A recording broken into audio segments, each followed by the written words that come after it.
Sabe aquela sensação no fim do mês? Todo dono de negócio conhece bem. A gente olha o movimento, as vendas bombando, o telefone que não para e o pensamento é um só. Nossa, trabalhamos tanto. Mas aí, quando a gente vai ver o saldo no banco, a história parece completamente outra. Essa pergunta aí é do seu Zé, dono da revenda Gás do Zé. Ele viu um volume gigante de botijões saindo da loja, sabe? Clientes ligando, tudo acontecendo. Só que na hora de fechar as contas, o dinheiro parecia que sumia. Uma frustração que, olha, coloca ele no centro de um dilema muito comum. O problema do seu Zé não é só dele não, é o de muito empreendedor por aí que sente exatamente a mesma coisa. Essa desconexão que dá um nó na cabeça entre o esforço enorme de vender e o resultado que realmente aparece no bolso. Então, vamos mergulhar de cabeça nesse dilema, porque a conta do banco nem sempre reflete um mês de vendas super agitado. A resposta está em entender a diferença brutal que existe entre vender muito e lucrar de verdade. E aqui, gente, tá o pulo do gato para entender tudo. Vender é só o começo da jornada do dinheiro dentro da empresa. É o ponto de partida, não a linha de chegada, entende? Uma receita alta pode, na verdade, estar escondendo um monte de custos que, se não forem vistos, podem levar um negócio para o vermelho. Pensa só no seguinte: cada venda de R$100 que o seu Zé faz não vai inteirinha para o caixa dele, de jeito nenhum. Uma parte vai para pagar o fornecedor do botijão, outra parte vai para o combustível da entrega, tem imposto, tem taxa da maquininha de cartão. É aí que entra a DRE, que a gente vai conhecer agora, para organizar exatamente essa trilha do dinheiro. E para acabar com essa confusão toda e trazer clareza, existe uma ferramenta que é, assim, poderosíssima. O nome dela é demonstrativo do resultado do exercício, ou, para facilitar a nossa vida, simplesmente DRE. Ok, a definição formal pode até parecer meio técnica, mas a ideia por trás é super simples. A DRE nada mais é do que um resumo bem organizado que mostra, preto no branco, se a empresa deu lucro ou prejuízo em um certo período, seja num mês ou no ano todo. E para entender o poder da DRE, essas duas analogias são, olha, perfeitas. Pensa numa radiografia que mostra tudo o que está acontecendo dentro do nosso corpo. A DRE faz isso com a empresa. Ela revela a saúde financeira lá dentro.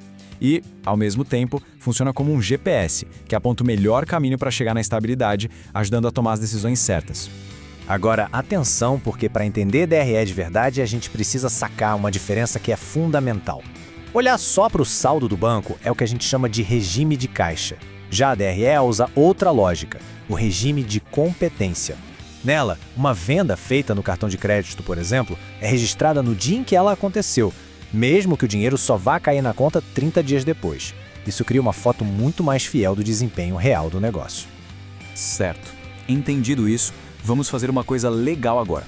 Vamos seguir o rastro de uma única venda. Vamos desconstruir uma venda de R$100 lá na revenda do seu Zé para ver, na prática, para onde esse dinheiro todo vai.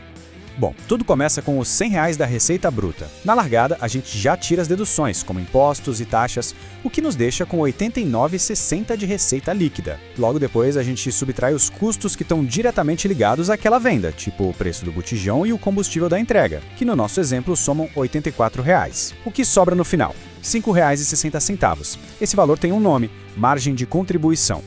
E esse número, gente, a margem de contribuição, é um dos mais importantes do negócio. Pensa assim, cada venda contribui com esse valorzinho, os 5,60, para um pote comum. E esse pote tem uma missão. Primeiro, ele precisa pagar todas as contas fixas da empresa. Só depois que o pote encher e transbordar é que o negócio começa de fato a dar lucro. Então, se cada venda contribui com um pouquinho, qual é o tamanho total desse pote que precisa ser preenchido todo mês?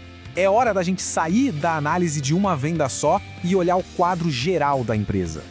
É aqui que entram os famosos custos fixos: o aluguel, os salários, a conta de luz, o sistema que a empresa usa. São despesas que, chova ou faça sol, precisam ser pagas todo santo mês, não importa se foi vendido 1 ou 1.000 botijões. No caso do seu Zé, essa conta toda chega a R$ 10.230. E aqui vem a hora da verdade. Se a gente dividir os custos fixos de 10.230 pela margem que cada botijão gera, que é de 5,60, chegamos neste número, 1.827. Esse é o ponto de equilíbrio do seu Zé. Ele precisa vender 1.827 botijões por mês só para pagar as contas, para ficar no 0 a 0. E a ficha que cai aqui é transformadora. Toda venda, até o botijão de número 1827, serve apenas para pagar as despesas. O lucro de verdade, aquele que vai para o bolso, só começa a aparecer a partir da venda de número 1828. Isso muda completamente a forma de olhar para o negócio, não muda? Com esse tipo de clareza, a gestão do negócio se transforma. Entender a DRE não é só sobre ficar olhando o número do passado, é sobre tomar decisões muito, mas muito melhores para o futuro. Com isso em mãos, perguntas que antes eram respondidas no achismo, agora têm respostas concretas. Qual é o limite de desconto que dá para oferecer sem ter prejuízo? Será que vale a pena investir em mais um entregador? A DRE fornece os dados para responder tudo isso com segurança. E no final das contas, é isso. Em um mercado cada vez mais competitivo, quem não conhece os próprios números está, na prática, operando no escuro. A DRE é a luz que ilumina o caminho para a lucratividade e para o crescimento sustentável do negócio. Então, fica essa reflexão. A gestão da empresa está sendo guiada por um mapa claro, um GPS financeiro como a DRE, ou está mais para aquele voo cego, tateando no escuro na esperança de que as contas fechem no final do mês? A resposta a essa pergunta pode simplesmente definir o futuro de qualquer negócio.